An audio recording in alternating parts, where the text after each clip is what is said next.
A very good morning. It is a WCW, I would call it that, but it's Wednesday. How are you? Thank you very much for joining us this bright, energetic morning. It is the 24th of August, the year 2022. All eyes are still on the Supreme Court, but today, Simba Elijah Charles Kiage is here with me. Hello, welcome back. Good morning, Ankey. How are you doing, by the way? Fantastic, Simba. Things have been great, isn't it? Is it?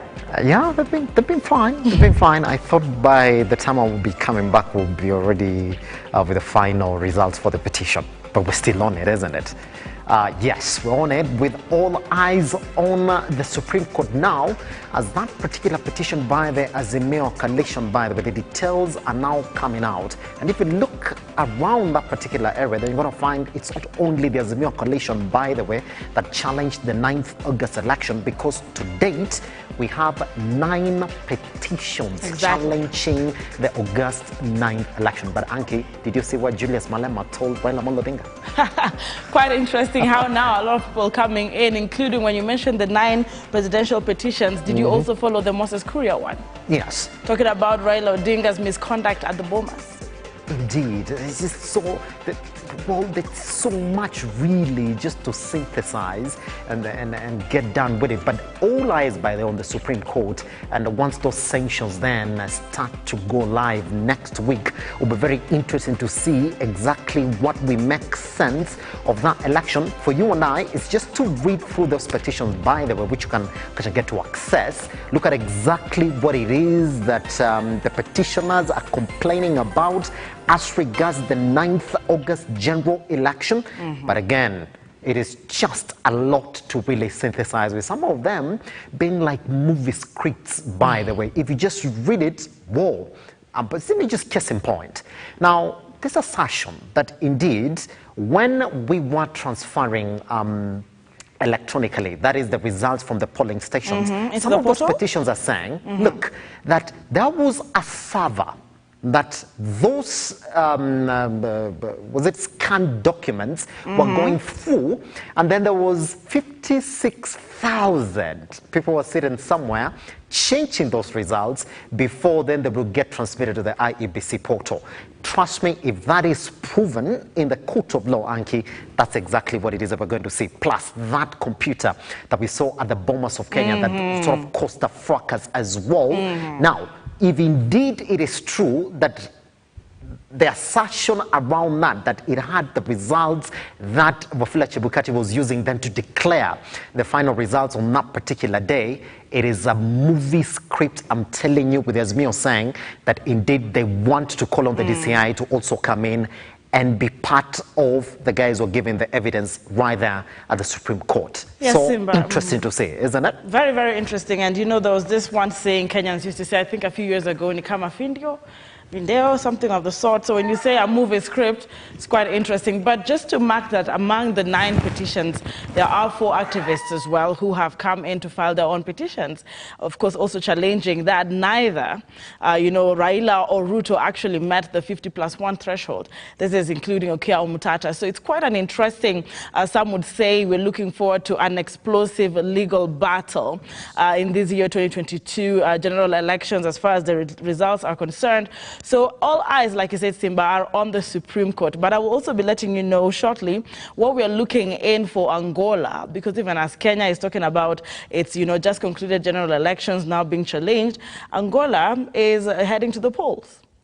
Because if you look at how the international media then is putting Angola as they go to the national polls, they're saying, number 1, inflation and the cost of living at the highest, as Angolans today go to the polls to elect their leaders. By the way, Ankey, if you come back to this country again, inflation and the cost of living at its highest as Kenyans await the decision for the Supreme Court. So when you look at these two headlines, very, very close indeed, and you will say that that is the same thing when it comes to the African states, especially at this time when Angola is also going to the polls. So similar climate, economic conditions, really, yes, when it comes to Africa and the economy as it is now. And just to read a bit on the Angola, because I'm hoping then our international news desk would be looking at that as well. And we're seeing, just as Simba has put it, a struggling economy, the high cost of living, soaring poverty, compounded by the COVID pandemic, drought in southern parts of that particular country, and the death of former strongman president, all loom large. But still, nevertheless, Angolans are ready for the polls. What are your thoughts on the same as well? We are live right now using the hashtag The Morning Drift. We will quickly sample your feedback on each of the conversations, even as we prepare to get into the daily and the trending news. Simba. Pretty much. Now, that is exactly what is headlining the morning drift as we open up today. I mean, a lot, some of those we're going to go through as we go on with our broadcast here at Look Up TV. But for now, let's just take a tiny break. Once we come back, we'll be on exactly what is trending as far as the dailies are concerned at this hour.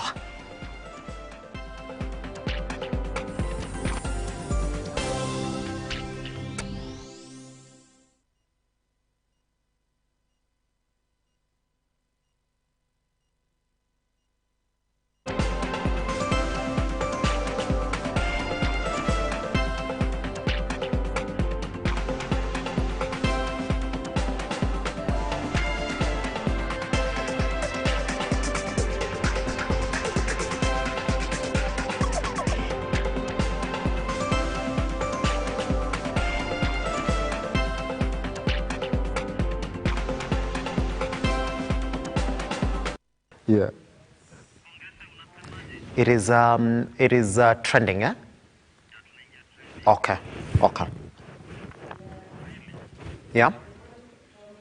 Trending, yeah? All right.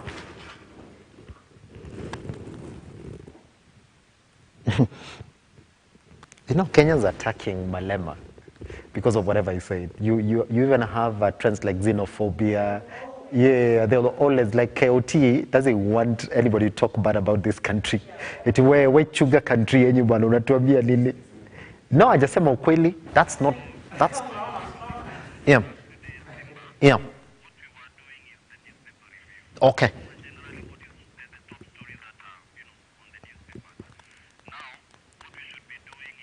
Trending. That's fine. Okay.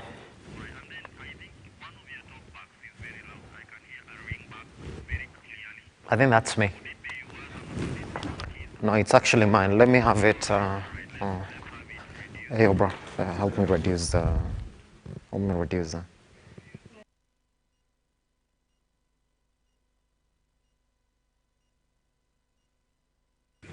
Yeah, I can hear you, Paul. 1 2 1 2 1 2. That's good.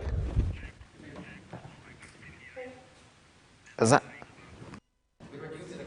Maybe they need to check this one as well. You're right. I think it's on case, yeah. My hair is just on this side.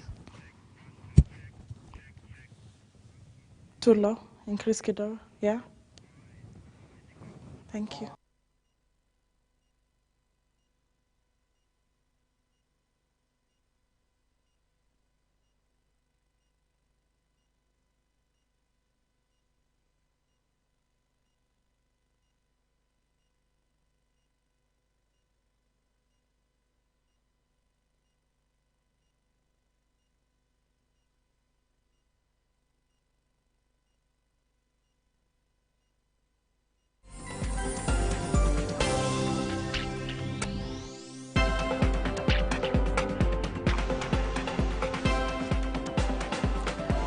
Well, we are just beginning. It's 15 minutes into the hour. It's exactly 9:15 a.m. and we are very interested. Plus, very intentional about what's going on social media, as it is where we get a lot of trendy topics, especially on Twitter. Simba, quite interesting today. It's quite political on Twitter. That's it. Everything is quite political. Other than a few Manchester United fans, we're still talking about the win against Liverpool. The guys, that's already done and dusted. You guys got lucky. But anyway, Ankey, I do have one here that Kenyans are really talking about whatever William Ruto is doing right now. And this is why. What we've seen him do since he was declared president-elect is woo a majority of what you would like to think were the Azimio leaders into Kenya Kwanza. We've seen him campaign heavily on that, and the latest one to join him was Governor Kibwana, yes, who has officially joined Kenya Kwanza. He has been received by Deputy President William Ruto at his current residency, and that was yesterday. This has got really Kenyans talking about the happenings around the President-elect William Ruto. I do have a lot of, this is a message from him. He's saying we welcome, by the way, and he's been doing a lot of negotiations as well. Yes. I mean, if you look at the President-elect William Ruto, since he was officially gazetted as the president-elect, he's really spoken to a lot of leaders as well. He's really trying to woo a lot of people to sort of say we want to work together. Yes. And by the way, up to now, Ankey, when you look at the majority then in the National House, you will say that William Ruto does have it, especially after wooing the UDM party, which is said actually that he was also a founder of that particular party. So Kenyans are talking about him right now. He's saying, well, say, yeah, Kukazi, as the petitions now run into the Supreme Court. Yes. Quite interesting. I'm actually just seeing that same tweet as you see there. And Lord Abraham Mutai as well on Twitter, just to read that, just confirm what you have said, saying Governor Kibwana has joined Kenya Kwanza, he has been received, just as you have said, by Deputy President William Ruto at current residence today. So that was, of course, a tweet by Lord Abraham Mutai. And then just a tweet just on the same Dindin Nyoro, you know, saying, I have a very strong feeling President William Ruto will exceed most of our expectations. Yes. If you also believe so, retweet Ifike Kuzimia team. Is it Kuzimia now? They're changing Azimio to Kuzimia. Quite interesting. It's been like that from time, yeah, when they started the campaign. That is for the sake of politics. Yeah, for the but sake of politics, isn't it? Officially, Azimio la Umoja.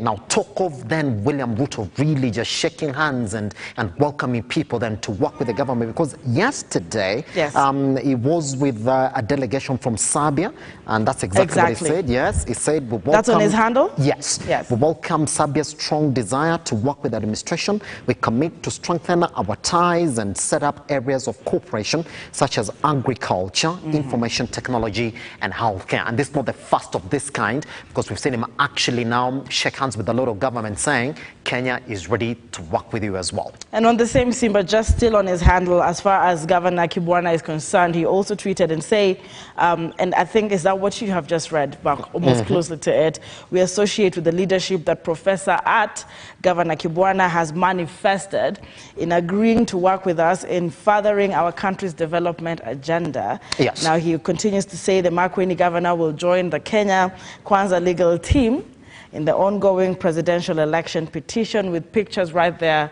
showing vividly that this is now a different twist in the political scene. Quite interesting, that shift. Now I'm telling you, handshakes all over for William Ruto, president-elect. Now, Ankey, do you have anything that touches on what Malema said? Because I do have South Africans here, I do have xenophobia. What do you have exactly that touches on Malema as well? Yeah. What I don't understand, Simba, is why these particular hashtags have to trend separately. Which the Kenyans are really picking different things to talk about South Africa, because they feel that what Julius Malema said, by the way, it didn't sit well with majority of Kenyans. They said, well, and this is one funny tweet that I saw. I just can't know who said it yesterday, and it's actually trending up to now. I said, yo, South Africa, our problems and your problems are like night and day. You see, fix your country first before you come and tell us exactly how we need to fix our country. That's what I saw. And then all of a sudden, KOT, by the way, that's Kenyans on Twitter. You should never joke with Kenyans on Twitter, because they will come at you really bad. And what we've seen here, Ankey, is Kenyans saying, yo, don't tell us how to run our country. But really, Simba, it's just pretty much a defensive thing for Kenyans. Whether you're right or wrong about us, they're always going to be ganging. And if they can, 3 times fold, they will use 10 hashtags as long as they are overtaking the tweets and getting, you know, getting at you. And I'm seeing Times has also tweeted on the same.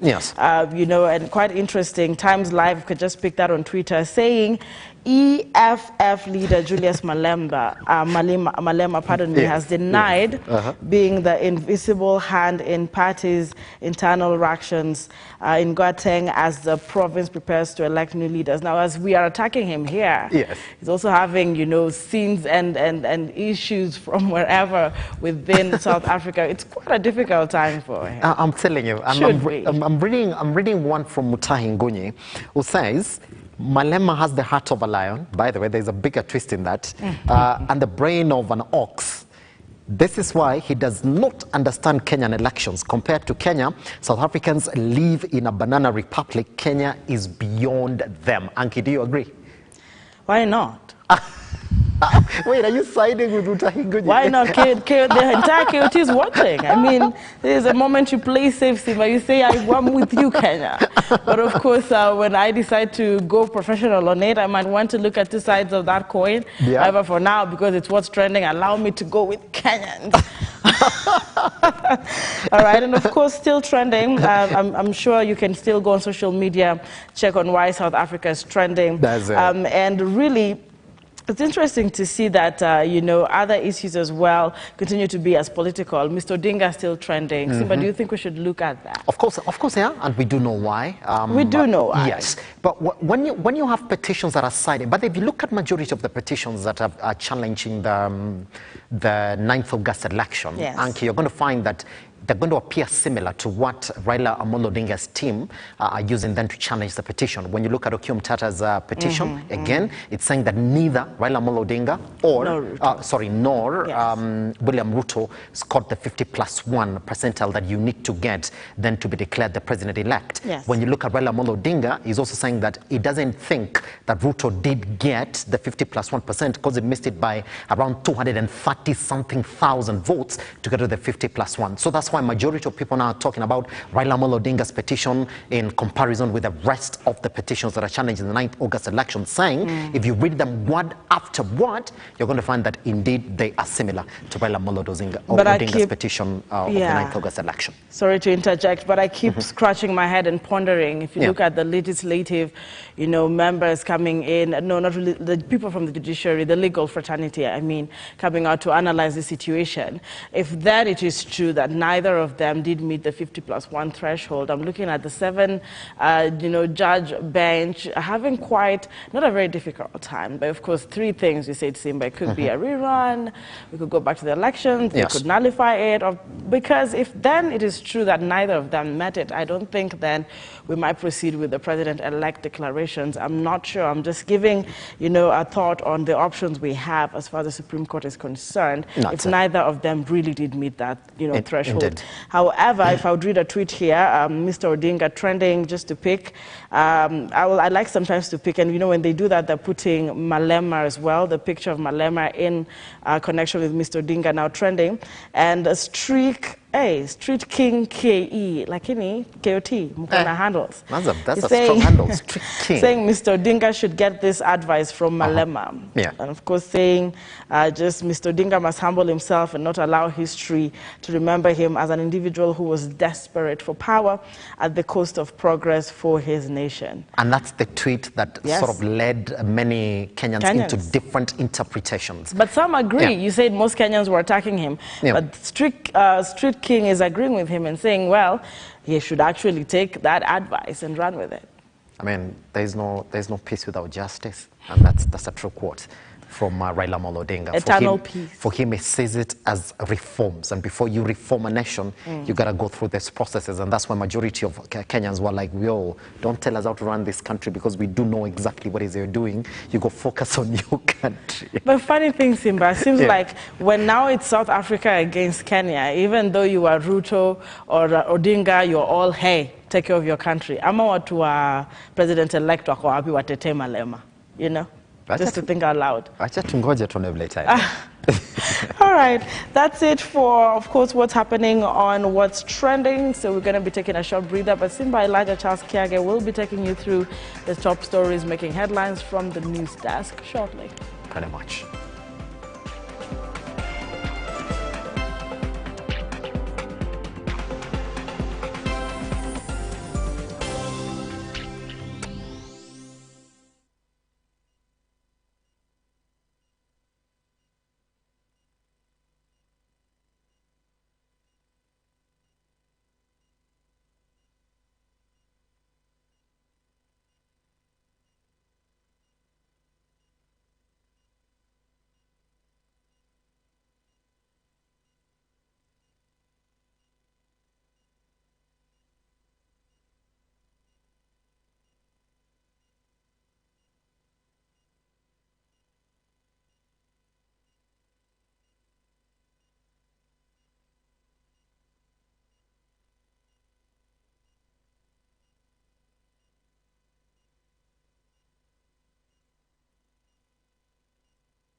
Welcome back. You're still watching The Morning Drift. Let's cross over to the newsroom and look at some of the biggest headlines that you're waking up to this morning.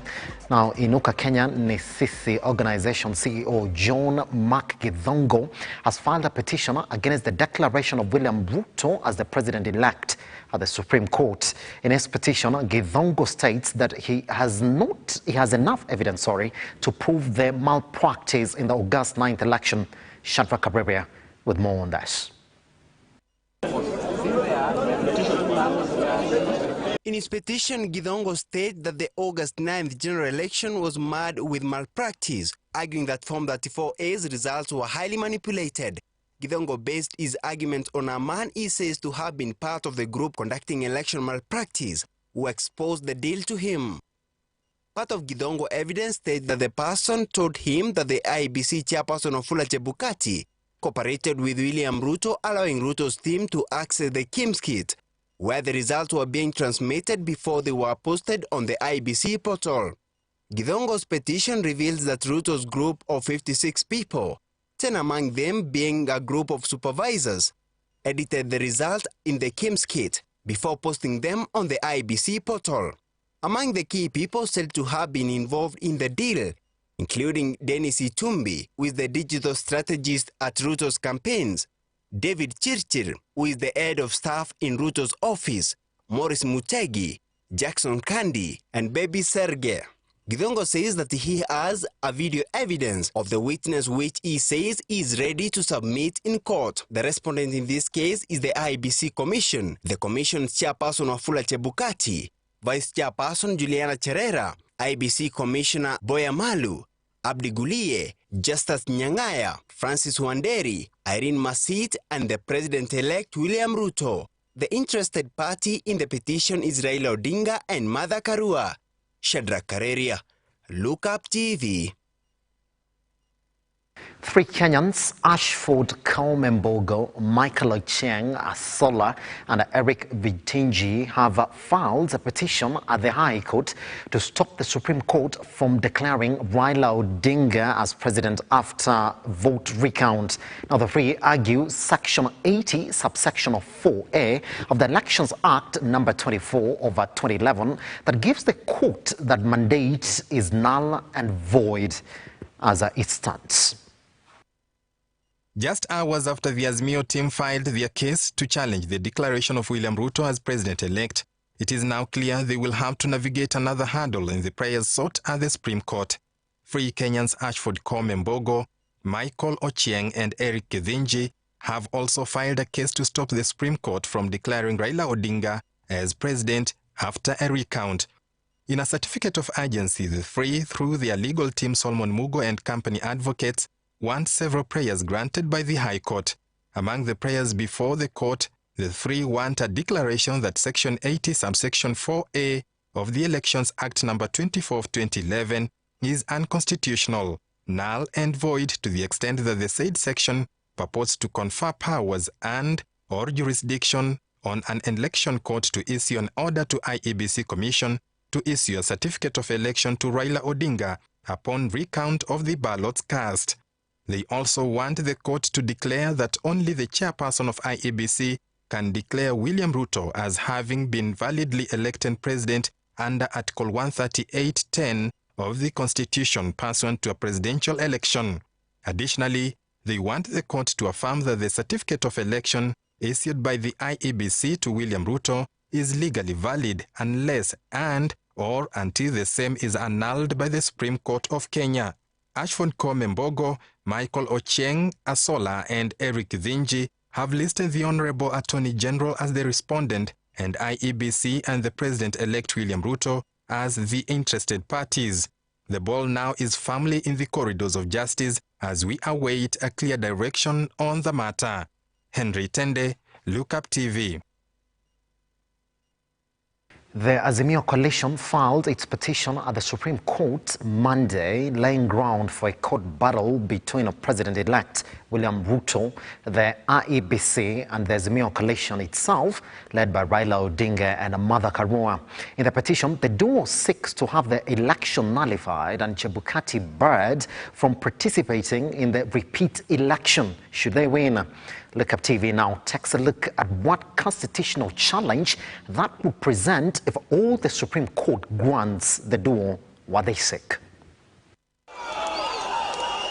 The duo that presents itself as the champions of democracy walked to the corridors of justice on Monday to file a petition challenging the presidential election, arguing that they have enough evidence to have the declaration of William Ruto as president-elect declared null and void by the courts. Among the 23 reliefs the Azimio teams are seeking to have is Wafula Chebukati out of office should the country go back to a repeat election. However, if this will be the move by the Supreme Court, then this will present another constitutional challenge, according to Advocate Peter Njagi. When you raise criminal culpability, it moves now from the question about you conducting that manner in compliance of the law, but what they are calling in the application in furtherance of a criminal enterprise, meaning that it was part and parcel of an illegality and the further kind of an exercise. Remember that the chairperson of the IBC and the commissioners at large sit in that commission in conformity with Article 88 of the Constitution, which gives the mandate for them to sit in that commission. So the first thing that we should establish that they had the capacity to make that determination. Nullification of the election is one thing, but having Chebukati out of office before another election is a different thing. That will need to go back to the courts and prove that the referee is incapacitated to hold another election. These state officers have what we call security of tenure, which is meant to act as a shield, but not as a sword, to protect them from intimidation or from frustration in exercise of their duty. So that upon such kind of an event, then somebody also needs to move to court again to bring another counter suit in the superior court for purposes of showing the culpability that the referee is not fit to conduct such of an exercise. But the bearing of such kind of an action is actually hinged on the outcome from the Supreme Court finding. Should the courts declare Wafula Chebukati incapacitated, the commission could still proceed with an election if at all it will be well constituted and has enough quorum, which Njagi argues it does not have to be 7 commissioners based on previous cases of by-elections. A nullification does not necessarily mean that the same institution or the same person manning that institution, because remember IBC is a body corporate, just like a company, and it is run by commissioners. So it does not necessarily mean that they are not fit to conduct that election because the Supreme Court application has been found to have merits. No. The only challenge or what we would find ourselves to is that the application is found to have merit, and then the court has moved further and actually imputed criminal culpability on the enterprise that they are alleging in the Supreme Court, that these people were actually in furtherance of such kind of an exercise, now which would bring the question about their capability to conduct such a by-election if such a by-election is ordered by the court. The burden of proof now lies with the Azimio team. The amicus curiae of somebody who is well seasoned with multi-political computation or forensic analysis would come. And if nobody attained that requirement of 50% plus 1, then it follows, just like day follows the night, is the outcome of that election was not in compliance with the Constitution, and the person so declared cannot be president-elect because of failure to attain the threshold. The petition, which was filed on Monday, 22nd of August, will be determined on 5th of September 2022, taking a period of 14 days as stipulated in the Constitution. Brian Amuai, Look Up TV, Nairobi.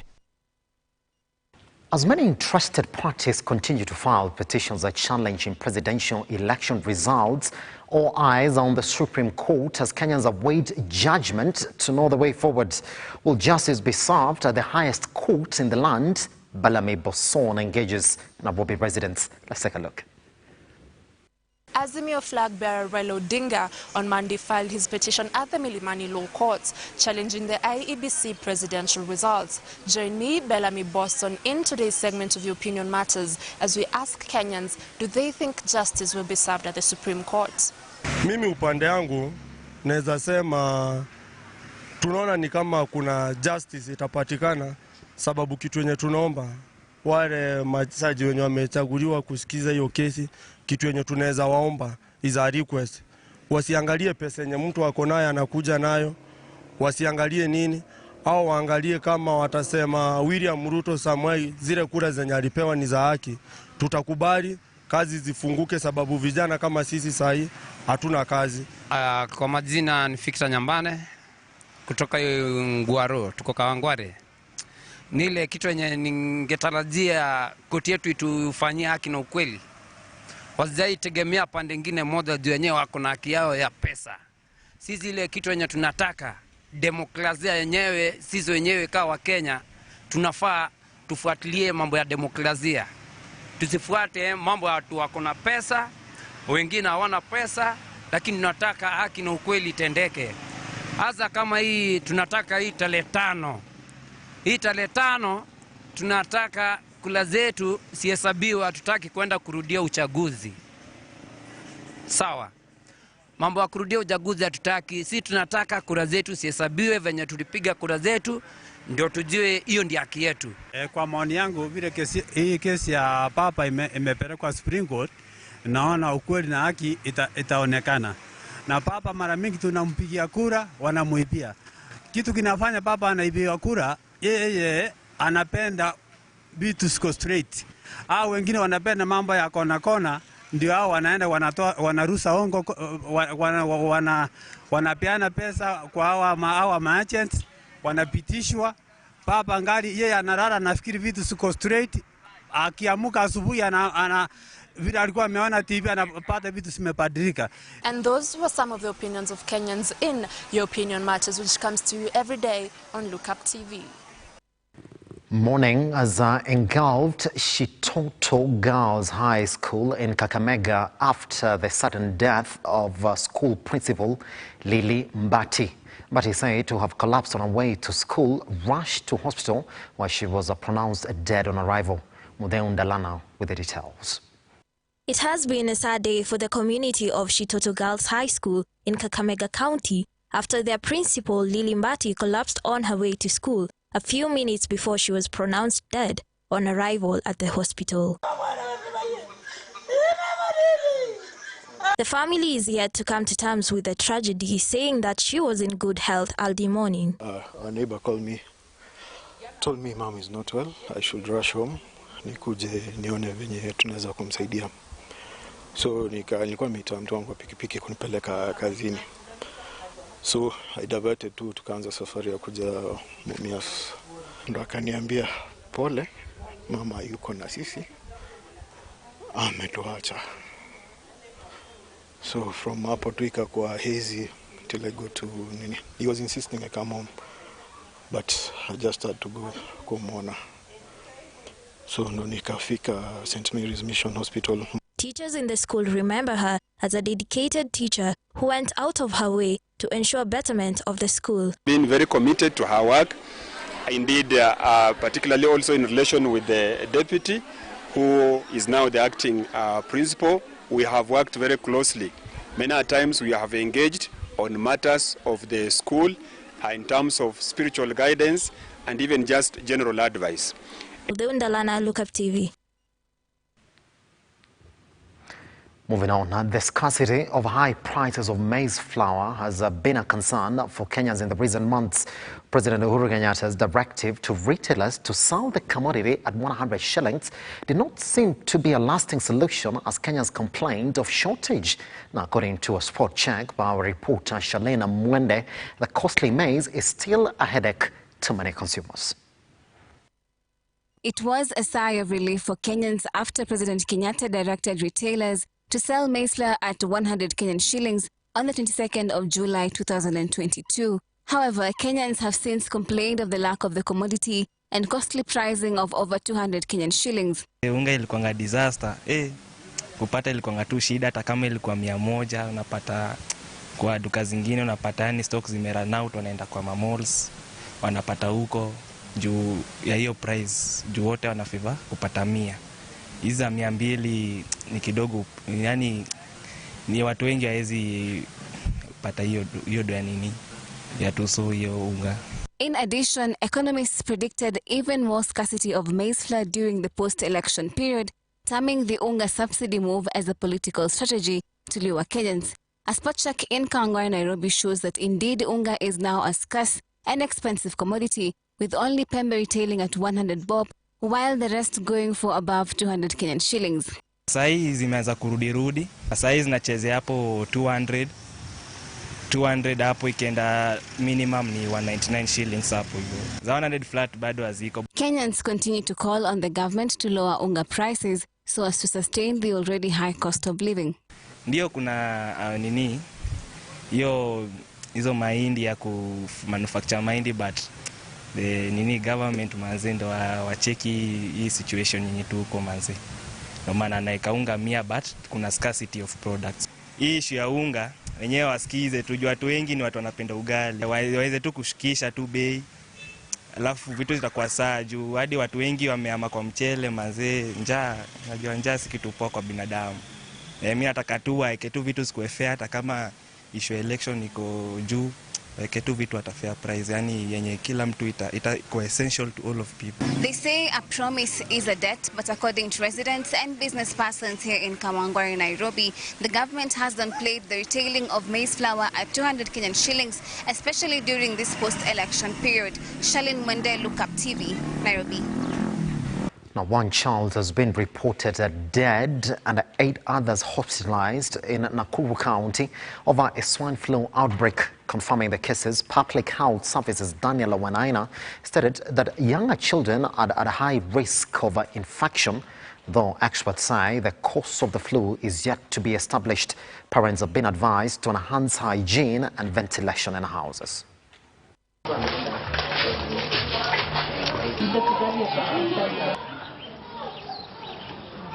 Mnamo tarehe 27 mwezi wa 7 mwaka huu, mwezi mmoja uliopita, tulipata taarifa kwamba kulikuwa na ongezeko la idadi ya watoto wachanga ambao walikuwa wakikuja hospitali wakiwa na homa kali. Homa ambayo ilikuwa inawafanya wawe na ugumu kupumua, kukohoa na kuumwa na kifua na kuwa na joto jingi mwilini. Tuliweza kuchukua samples za kupeleka katika maabara, na baada ya siku chache tukapata matokeo ambayo yalionyesha baadhi ya watoto walikuwa na virusi vya H1N1 ambayo ni inajulikana kama homa ya nguruwe ama swine flu kwa kizungu. Ya watu 142 kufikia leo ambao wengi wao wamekuwa ni watoto wachanga chini ya miaka 5 na wengi zaidi chini ya mwaka mmoja. Na kwa wakati huu tuko na watoto 6 katika hospitali ya Kitangwanyi na 2 katika hospitali yetu kuu ya Rufaa ambao wanaendelea kupokea matibabu na wanaendelea vizuri. Tumezidi kuhimiza wananchi waweze kuwa waangalifu, hasa watoto ambao ni wachanga wakipata homa waweze kuwaleta kwa hospitali ili waweze kuhudumiwa kwa muda ambao unafaa.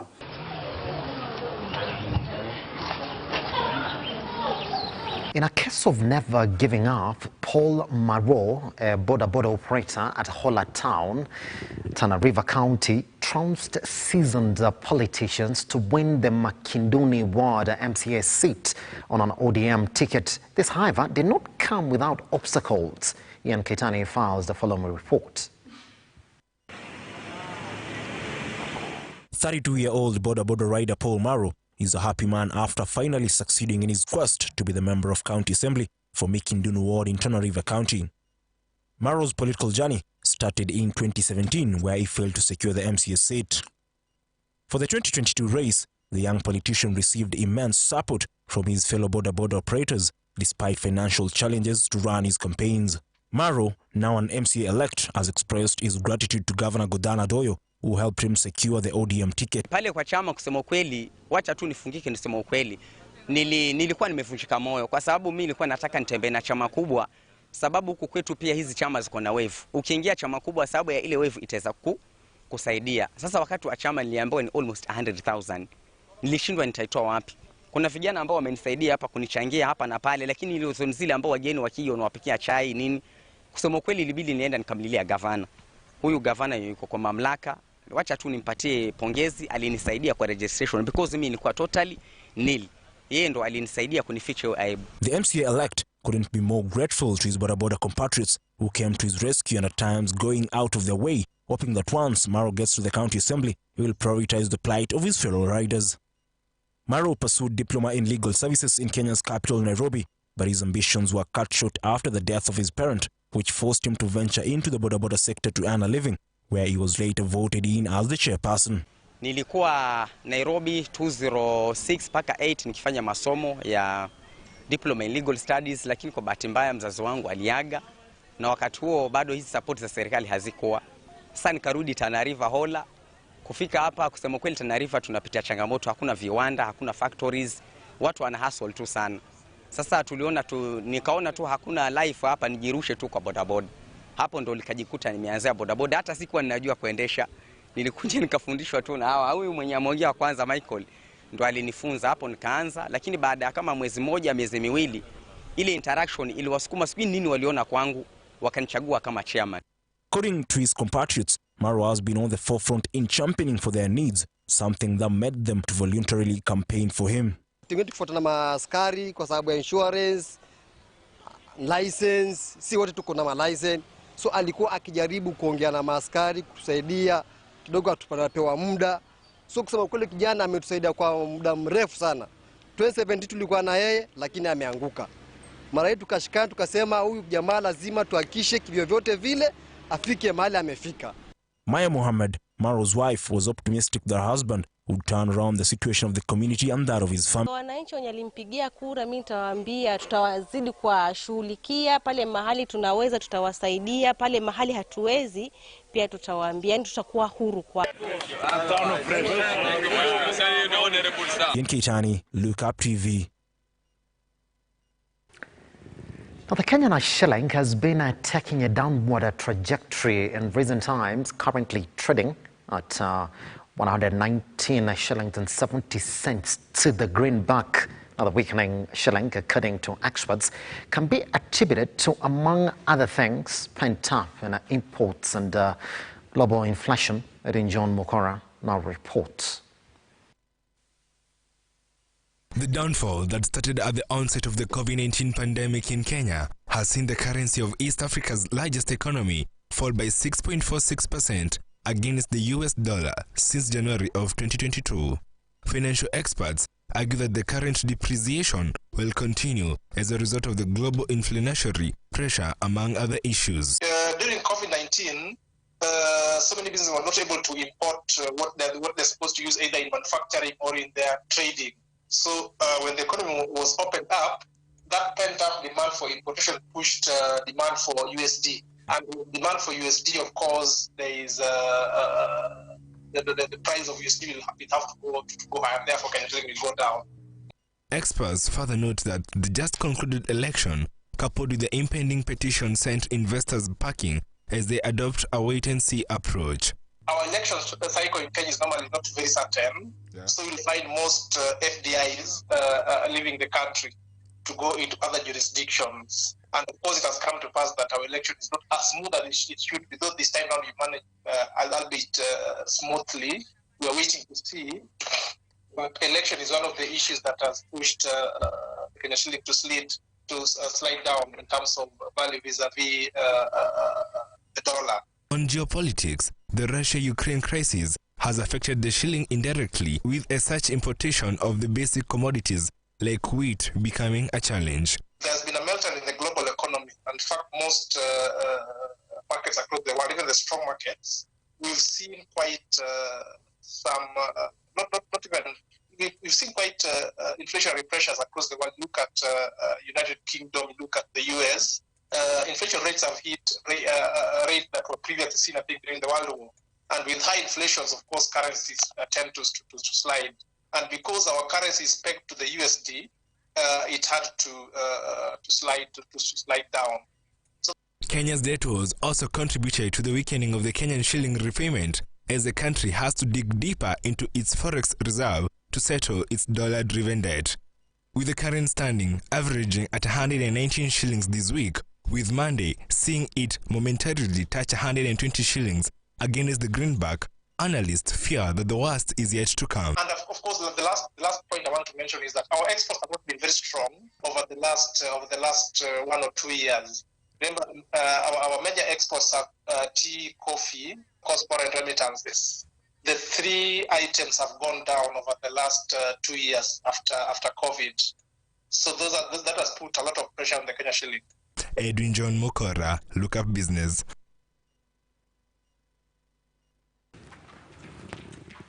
Well, thank you very much for that story, John Mukora.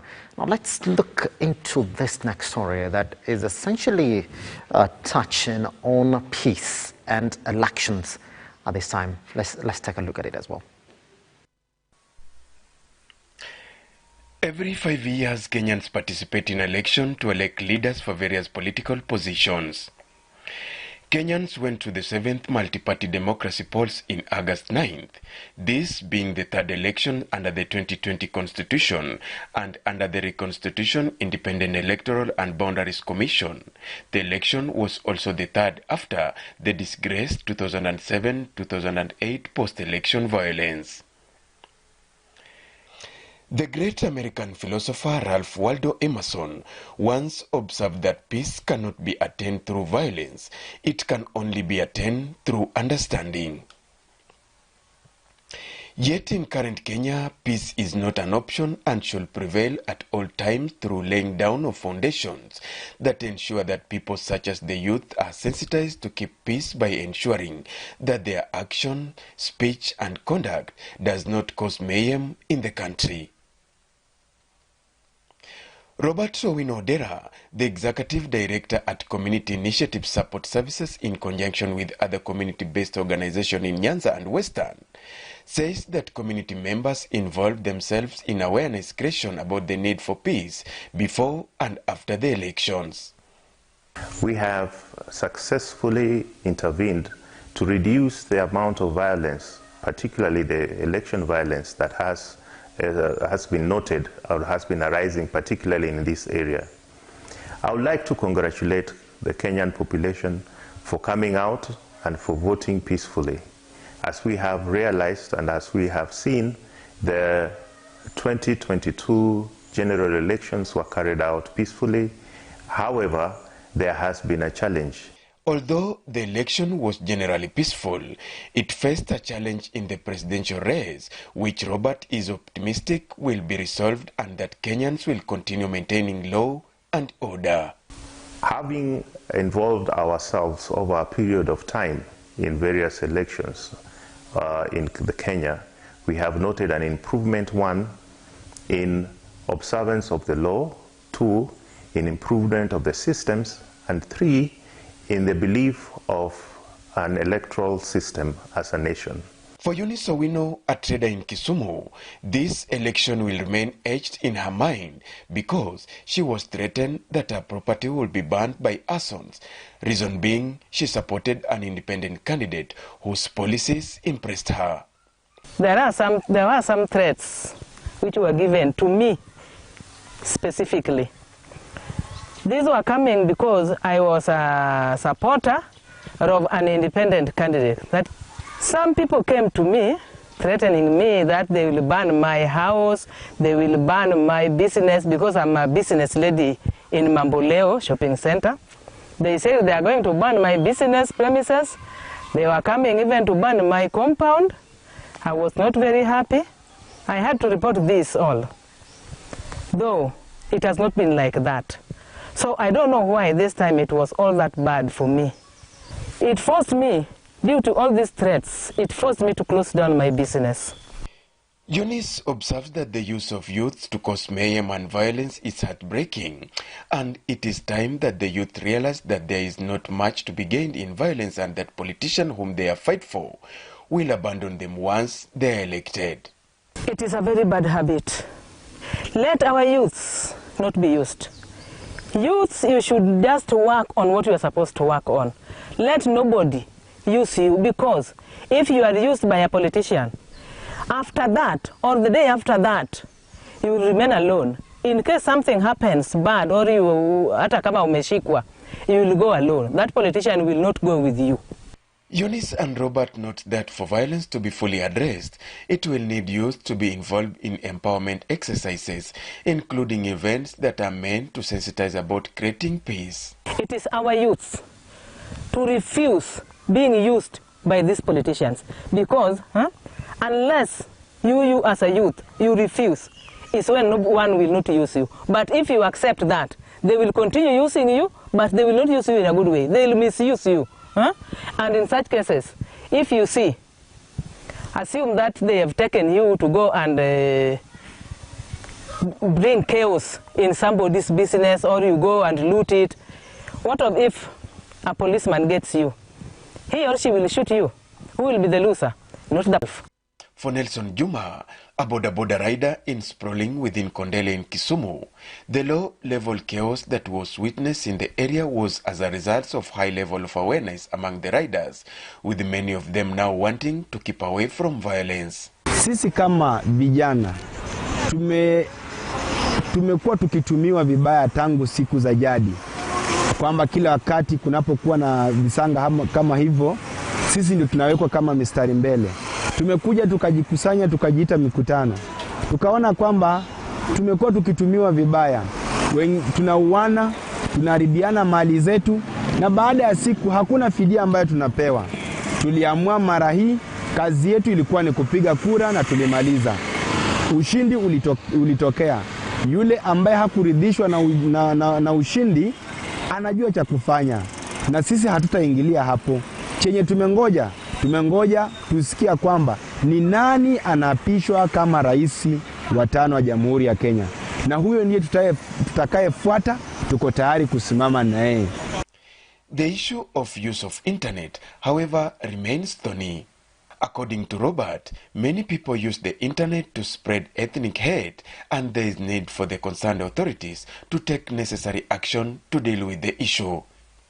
There is increased tribal hatred or expression of tribal hatred amongst our people, particularly on the social media. And I would like to urge us that internet, or the spectrum upon which internet connectivity is based, is a public property, is a public good. And we need to operate or have cyber hygiene, where one, we review what we say, what is the effect it has on the other people, and not rely on the anonymity of our keyboards or where you are, but the effect comes later on. Internet is a game changer for everything, because I'm trying to look at using even gadgets. I can talk about exams. People never used to go to exams with calculators. Yeah? Then it came, people could go to exams with calculators. Then we had the mobile phone. People can go to, I think even currently, even there are some schools which you take your phone, you leave it there, you can always access it, the teacher can always give you, because some of these things, technology is inevitable. Technology is part and parcel of our everyday life. And I'm not even just linking it to even election, and I'm looking at it in terms of communication. You can look at it during the pandemics, particularly if you look at the COVID pandemic, we look at the curfews, we look at the lockdowns, yeah, where there are restrictions in movement, yeah. Actually, the digital platform became an advantage because people could always bring out their stories. The young people can bring out stories on what is happening in their background, in case there is a success stories, in case of police brutality. But what needs to be done so that there can be lasting peace in the country? Because it cannot be a construct that is only expressed publicly. If somebody is not living in peace with himself or herself, if someone is not appreciating peace in their home, it is difficult for them to express that peace externally. That's one. Two, as you have observed rightly, we have this way of engaging where we have a lot of peace messaging just before election. But peace just be for the election. If it is a value that we have ingrained in our daily operations and in our way of thinking, then we need not even incorporate even in the curriculum of our education system, so that it is something that is discussed. That one, we can have different opinions, and two, there are systems of addressing them, and those systems need to be fair, because there's always the question of preaching peace, but what about fairness or justice? And if we all agree that these are systems that we need to work on, then it is a long-term project. Peace is not an activity. When all is said and done, Robert reiterates that I would like to urge us that we are on a journey of democratization, Kenya is still a young nation if you look at the scheme of things in the long term, and we are building systems.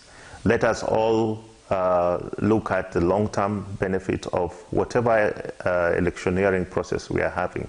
There is good and there is bad, but the good far outweighs the bad. As a nation, we are all here, and we'll all be here long before even these leaders leave us. And therefore, let us not ban, let us not change the course of our destiny and nation because of temporal interest of leaders. Well, that marks the end of Morning Drift News Desk Bulletin. Well, thank you very much for keeping me company during that particular period, but it doesn't end here, because Morning Drift essentially then officially now kicks off with Ankey Dorice on the other side of the studio. More conversations to look into this morning as regards just looking good and feeling good, isn't it? About personal well-being. I'll be following us shortly thereafter and to look at business. So we're still together with Ankey Dorice and I all the way up to 12 p.m. See you later.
Hello, this is Look Up TV. After knowing what's going on in the headlines, we must break a bit of that to a light moment, talking about grooming, you know, all things looking nice, spicing up the drip and flexing some good hairdo. I know that men are very particular about how their haircuts should look. All right, so you have this relationship with your barber for a reason, and apparently I've been told men are very specific and they're loyal to their barber shops. I got a chance to actually explore the CBD, and I met one particular team that does amazing work in Nairobi, and they decided to call their barbershop the men's room. So here's a curiosity. My team and I went there to find out, why is it the men's room yet women also get haircuts? So I met Steve Victor Mushiri, who is here, but shortly we'll also go into the feature that we will highlight when I got there earlier on, and you'll meet the entire team and see the entire, you know, place and how it looks like. And you let me know also in the comment section if it's a good place to be at. Steve, how are you? Fine, thank you. Good morning. Good morning to you. Are you ready for this? I am. Okay. We were waiting to hear from you, the Yes. mind of an entrepreneur, as far as barbershop business is concerned. Kitambo tulikuwa tunaita kinyozi. Kinyozi. It's still kinyozi. It's still kinyozi, but when it's posh, it's barbershop. It's barbershop. All right, guys. So right now, I want to, cue this in. Take a look at this amazing experience I had with Steve and his team. That is my friend. There was Sess and Irene. Yeah. I had a great time. But for now, here is the vibe that I was able to catch on location. Hello, this is the Morning Drift, and today right here, I am here to prove to you that Kenyans are getting back to their normal businesses. On this first episode, after the elections, I would call it post-elections, I get to meet the founder of the Men's Room. I'm yet to find out why it's called the Men's Room and what exactly men need as far as grooming is concerned. All right, let me break it down. It's a barber shop. Let's have fun. Let me know what you think. Use the hashtag #TheMorningDrift. My name is Ankey Dorice, and I'm not sure I'll be getting a haircut. Perhaps Steve will convince me to get that haircut. Let's do this. Hello. Hi, how are you? Fine, thank you. Good to see you. I find it very executive already. Yes, thank you. Yet to begin, I wanted us to actually see this. Yeah. Quite interesting. Yeah. Does this logo specify anything at all? Not really, it's just art. It's just art. Just? Yes. The logo, but the name, of course, we have the name there, the Men's Room Barber Shop. The logo is just art. It's just artistic.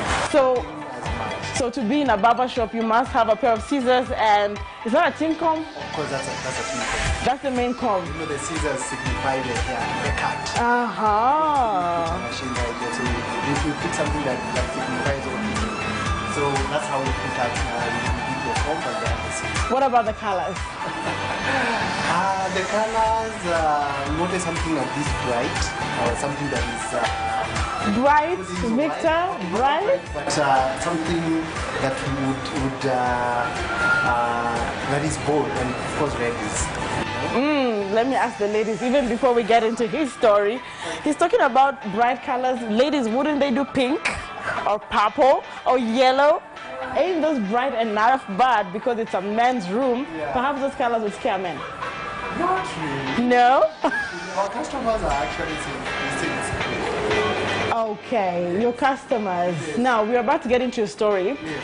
So, the Men's Room. When did you come up with this name? And later on, do you get female clients? Do you regret the name? No, we don't regret the name because the vision behind the Men's Room is because we wanted to do something different in terms of the service, what we give them. Because as you can see, our clients are mostly men. And what we wanted to do is give them an executive service at an affordable price, and they feel they're in a good place and they have a good service. Because I mean that's it. I mean the customer needs to feel that what we are offering is worth it. Okay. And as they get out of this place, they are satisfied. So we make sure they come out of this place. For example, if they have a certain style that they want to give them that style. Yeah, and so far so. Okay, speaking of styles, I know a number of them are now on the screen, and I'm yet to know if they have names. Mina Jatu, kulikuwa na box.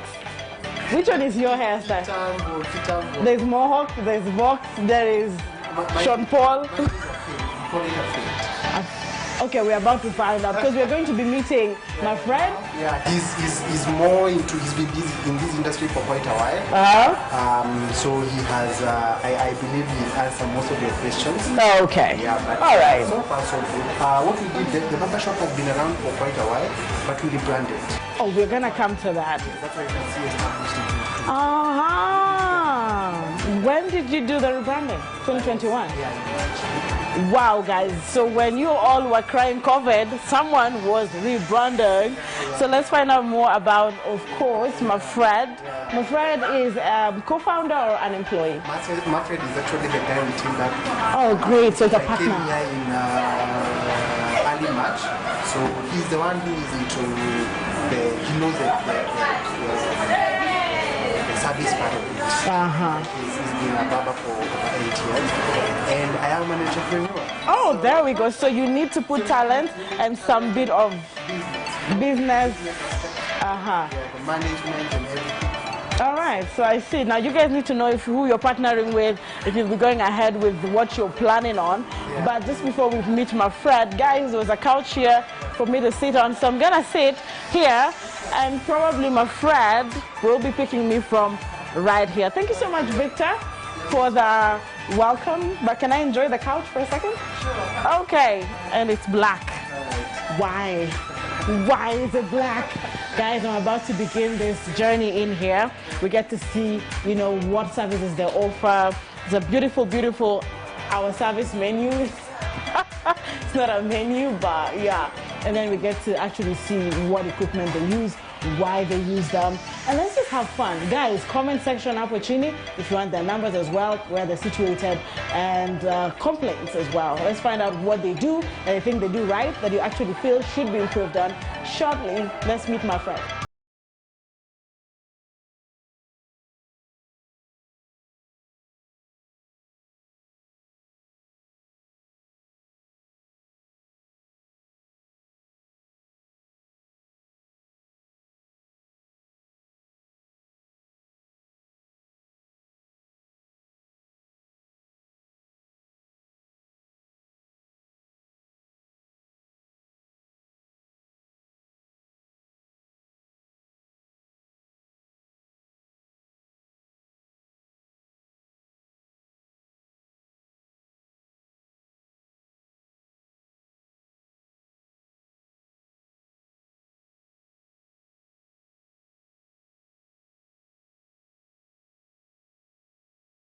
This shop, so I got it from him. Wow, this is a whole chain. This is a whole chain. Yeah, sure. Wow. So after that, that's where I got to design this logo from. And I thought it's better to write men's room because I was thinking of opening maybe a ladies' room too. Yeah. Oh wow, so then there will be a difference between men's room and ladies' room. But men get to walk into the ladies' room? Not really. And ladies get to walk into the men's room? Okay, ladies are welcome here because that's why we have a pink color over there. It's a ladies' color. So why is it that men will not walk into the ladies' room and ladies can walk into the men's room? Because I think men's room has a bit all of the services than the ladies' room. Yeah. Gender equality, men, comment section, but I can't wait to walk in here and actually, guys, here is the irony. Ladies actually work here. And they cut men's hairs and they do amazing haircuts. You're about to meet the entire team. One last challenge. Why don't you have a proper haircut like you have dreadlock? Okay, it's just a matter of sale boosting. So the dreads are more expensive than here, and than cutting the hair. Yeah. So you don't have plans to say roll up to torture? Not really. No, everyone's style and you just walk. Yeah. Can you walk around? Yeah, sure. Alright guys, let's get into action. Here's the fun part. Told you it's... Wow. Alright, my friend. So I get to meet... Hi lady. Hi. This is Irene and this is Cess. They work here. They cut hair, facial steaming, pedicure, manicure. Mr. Steve is here. Pedicure, manicure? Yeah. No. For men? Yeah.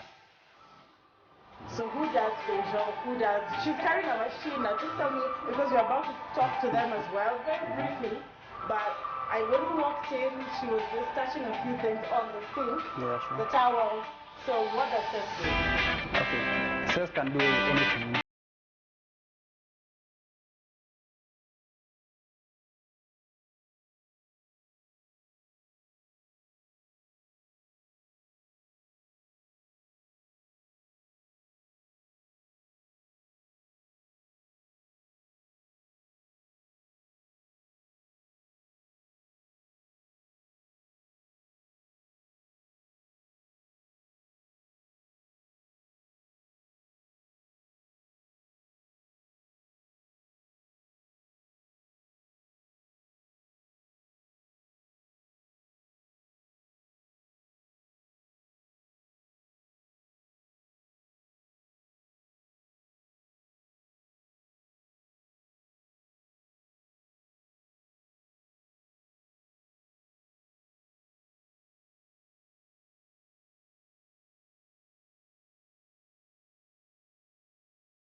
these are the products that we are going to use to do the facial steaming to him before we face steam him. That will take maybe 20 to 30 minutes. Yeah.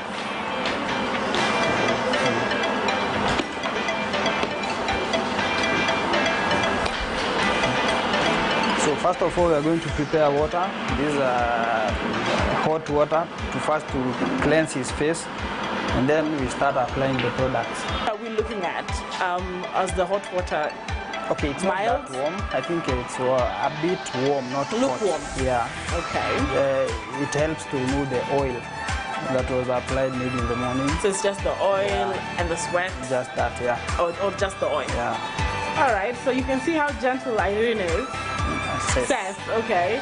That's the kind of gentleness you need when you're coming to do this kind of work. Otherwise, a man can slap you. No, I'm just kidding. I didn't mask me to see all checker. Oh, says. All right, allow me. I'm meeting you all for the first time. Looks like fun.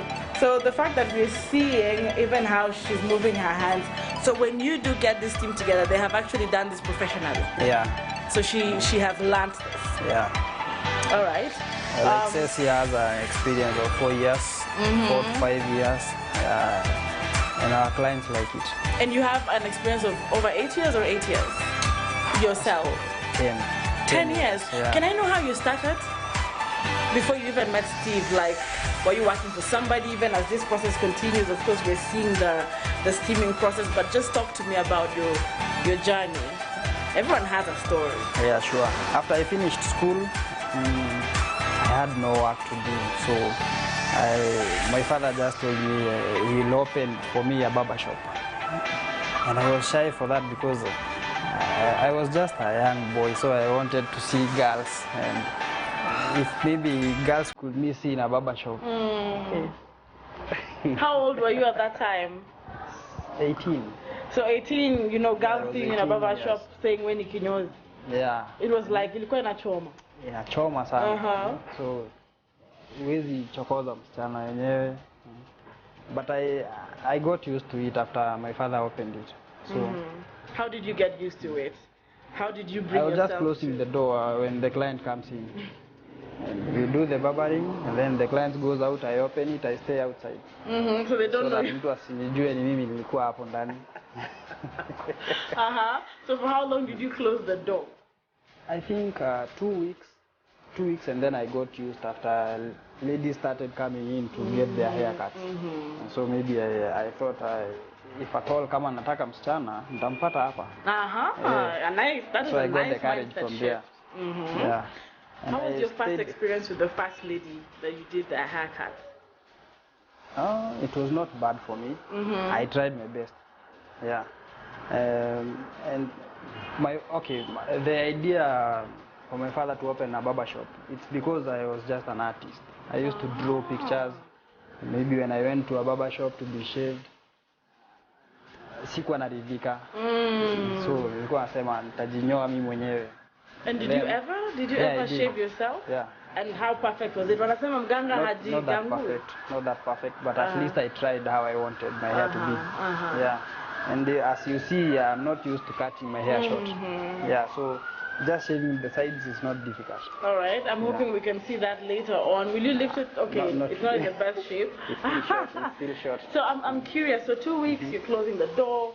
Then ladies start coming into the barber shop. I know even as we're speaking, people are actually seeing Cess in action, and this is what it means to actually do a facial here. We're going to get into the steaming as well. But even as we're following that process, you know, my friend, we'd love to know. 2 weeks, then you got used to this. You were like, oh, women even come to get a haircut. You're like, I'm going to meet my girlfriend if I have to, when they actually come get the services. How did it progress? Like now you're 10 years into it. Okay, after that, I got the courage now to just open the door to let the clients in. A few months later,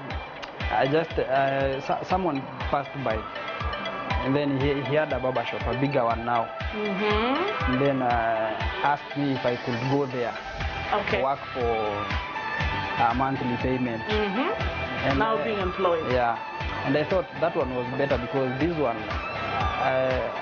I'm still young. I don't know how to manage my money. And my father is not there now. He just opened and then left. So I thought it was a good idea to go and work with that guy. Nice. And that's how I went there. I think I've worked with him for 5 years. Oh, wow. So it actually did become a part of you. Yeah. Did you ever go back to school, perhaps to sharpen more on... No. So you learned to use the machines and everything Just else like that. just under him. Yeah. So there's something about mentorship, right? Yeah. All right, interesting. Now, guys, let's go back to what Seth is doing. Seth is scrubbing. Yeah, now he's scrubbing his face. He has just cleansed his face. Now he's just scrubbing, and then we'll go to the facial steaming. So see, like, Hapana. Okay, it depends the product that you use. Okay. This one is rough, so if you start scrubbing with force, you might hurt the client.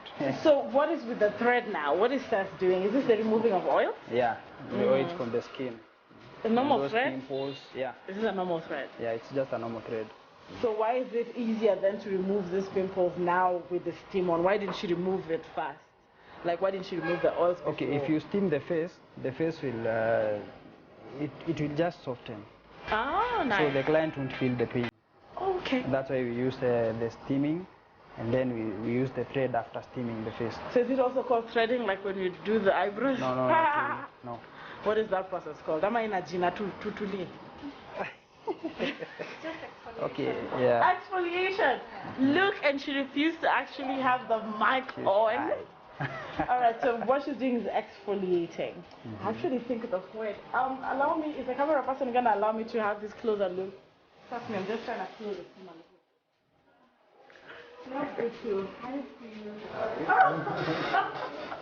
All right, so we're actually seeing this come to light, and Steve is gonna be looking more handsome than we found him. Yeah. But so he has faith in you. This is Alvin. Great shout out to Alvin, by the way. So someone has to show like they have faith in somebody, but it was because he had already seen you had begun the journey. Yeah. And now he trusted you to continue with his legacy. So how was it reviving something that was already going down? Now that was my problem. And that's why I got into thinking for that week. Because, you know, this place was expensive, the rent, and then no clients. So I was still 50-50 if I could take the place or not. But I eventually decided that let me just take it. If it falls, fine. No option. I just close it. You took a risk. Yeah. A big risk. So I just came in, and I think for the first 5 months, things changed. Yeah, and then the sales just went high, and then I just had hope. I could not close the place, so I just decided to keep it because clients were now coming in. They were appreciating my work. Yeah. Let's go back to his face. Looks like sweaty. He's now really steaming out. The oils now are coming out. What is the white? Is it the oil plus the scrub? Oh my God, this really works. Yeah. What are we looking at? That's the oil and the scrub too. Are we able to know that we're about to conclude now? Yeah. How do we tell? You can see by the look of the knee forehead. Hapo penye amemalizia. Unaona kuna difference. Yeah, sure. I don't know if the viewer can see the difference as well. Guys, leave it in the comment section what you think of this progress. Are there any side effects to this thing? No. How many times should you do it in a month? You can do it maybe 3 times a month. Oh. Seth? Twice? Yeah. Twice is healthier. Besides this, are you going to then also train your kids into barber shop, barber, because your dad got you into this? Do you think? Is it a legacy? No, okay, my father is just a businessman. He's into real estate. But he was not a barber? No. Ni venye tu aliona juu mimi ni artist na anaweza chora, na mimi nilimwambia anaweza taka kuchora watu pia. And you see haircuts kama hizi ni kuchora watu. True. So akakubali nifanye.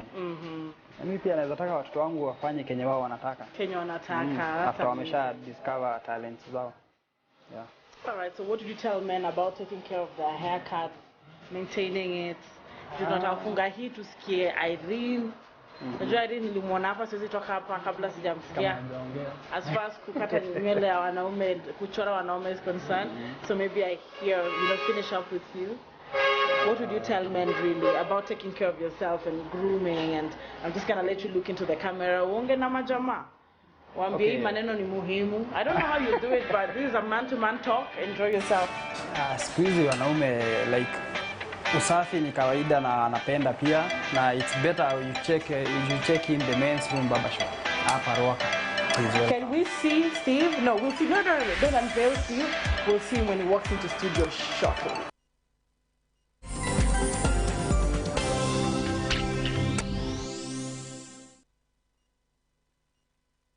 Nasikia wa. Nasikia we. Nasikia we.